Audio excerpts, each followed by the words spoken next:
নমস্কার বন্ধুরা, আজকে শেয়ার করব নিরামিষ লাউ শাকের রেসিপি। এভাবে একবার লাউ শাক রান্না করে দেখবেন, গরম ভাতে আর কিন্তু কিছুই লাগবে না। তো চলুন দেখে নেওয়া যাক আজকের এই রেসিপি। তো আজকের এই রান্নার জন্য আমি এখানে নিয়েছি কিছুটা পরিমাণ লাউ শাক। লাউ শাক প্রথমে কিন্তু আমাদের খুব ভালো করে বেছে পরিষ্কার করে নিতে হবে। আর পাতার নিচে ছোট ছোট পোকা থাকে, সেগুলোকেও খুব ভালোভাবে দেখে পরিষ্কার করে নিয়ে তবেই কিন্তু লাউ শাকগুলো ধুয়ে নিতে হবে। লাউ শাক অনেকেই অনেক রকমভাবেই কিন্তু রান্না করে থাকে, তবে এভাবে একবার রান্না করে দেখবেন, খেতে হবে দুর্দান্ত। একবার বানালে কিন্তু আপনারা বারবার এভাবেই বানাবেন। সমস্ত শাক খুব ভালোভাবে বেছে পরিষ্কার করে নিয়ে কেটে নিয়ে অন্তত 4 থেকে 5 বার খুব ভালোভাবে ধুয়ে নিতে হবে। শাকগুলোকে সাইডে রেখে এবার আমরা চলে যাব রান্নার দিকে। একটা কড়াইতে এখানে নিয়ে নিচ্ছি 1 গ্লাস মতো জল।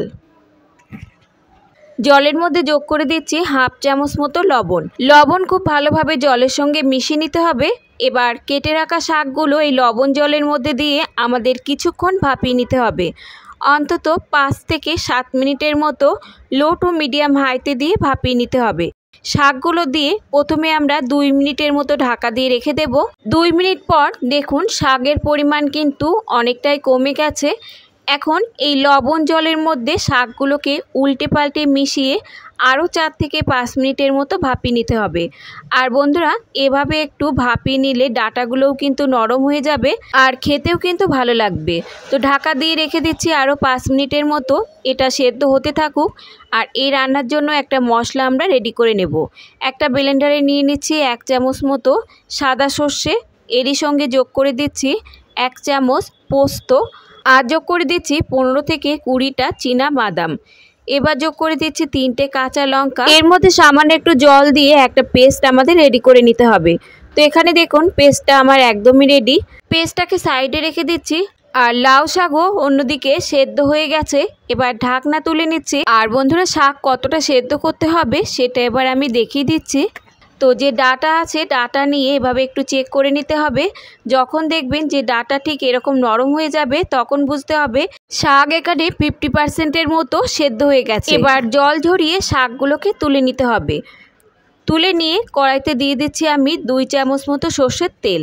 তেল ভালোভাবে গরম হলে তেলের মধ্যে ফোড়নে দিয়ে দিচ্ছি হাফ চামচ মতো 5 ফোড়ন, আর দিয়ে দিলাম 2টো তেজপাতা আর 2টো শুকনো লঙ্কা।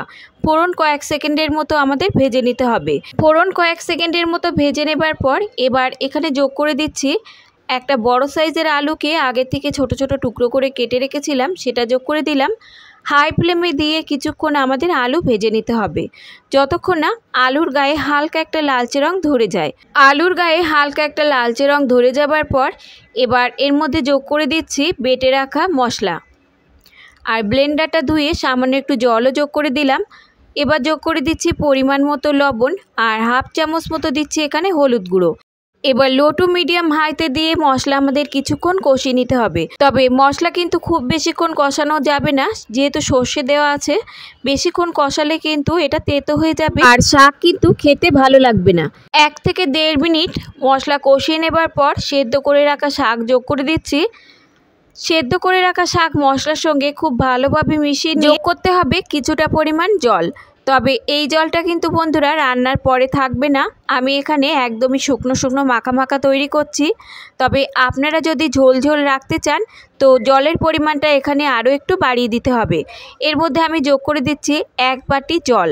জল দিয়ে লো টু মিডিয়াম হাইতে প্রথমে আমাদের 5 মিনিটের মতো রান্না করে নিতে হবে। 5 মিনিট পর ঢাকনা তুলে নিচ্ছি। এবার এর মধ্যে যোগ করে দিচ্ছি 3টে চেরা কাঁচা লঙ্কা, আর যোগ করে দিচ্ছি 1 চামচ মতো চিনি। লাউ শাক কিন্তু একটু মিষ্টি মিষ্টি না হলে খেতে ভালো লাগে না। তবে চিনি যদি কারোর অপছন্দ হয়, সেক্ষেত্রে আপনারা চিনিটা স্কিপও করতে পারেন। চিনি আর লঙ্কা খুব ভালোভাবে মিশিয়ে নিয়ে ঢাকা দিয়ে আমাদের রান্না করে নিতে হবে আরও 2 থেকে 3 মিনিটের মতো। 3 মিনিট পর ঢাকনা তুলে নিচ্ছি। এবার যোগ করে দিচ্ছি 4 থেকে 5টা বড়ি আগের থেকে আমি ভেজে রেখেছিলাম। বড়ি ভেঙে আমি টুকরো করে দিয়ে দিচ্ছি। এবার মিশিয়ে নিয়ে আরও 1 থেকে 2 মিনিটের মতো আমরা রান্না করে নেব। আর খুব বেশি মশলাপাতি কিন্তু এই রান্নাতে লাগে না বন্ধুরা। খুবই সামান্য মশলাপাতি ঘরোয়া উপকরণ দিয়েই তৈরি হয়ে যায়।